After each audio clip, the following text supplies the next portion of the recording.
Lietuvos Europos parlamentarai kaltina šalies valdžią, kad ji negina Lietuvos interesų Europos Sąjungoje.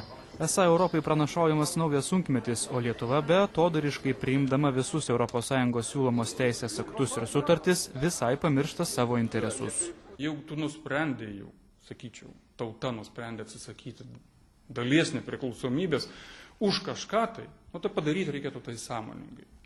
Aš sieju tai, pavyzdžiui, su Ignalinos atominės elektrinės uždarimu.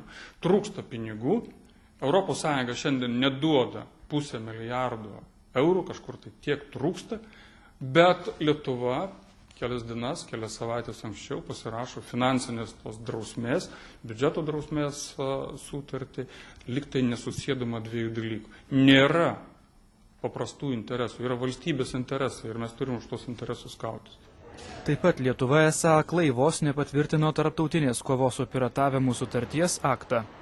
Anot Europos parlamentaro Rolando Pakso, Lietuvai artimiausiu metu gresia dar vienas išbandymas, kuris esą parodys, ar šalyje gerbiamas žmogaus teisės.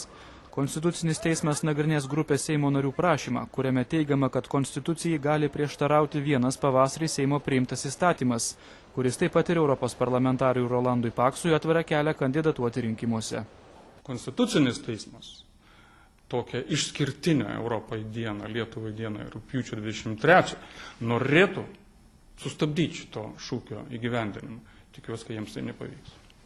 Europos parlamentaras sako, kad Europos Sąjungai šiandien apskritai trūksta ryžto įgyvendinti konkrečias priemonės, kurios stabdytų naują sunkmečio bangą Europoje. Pirmiausia, pasak Pakso, reikėtų skatinti ekonomiką, kurti naujas darbo vietas ir pažaboti išsikerojusią valdininkiją.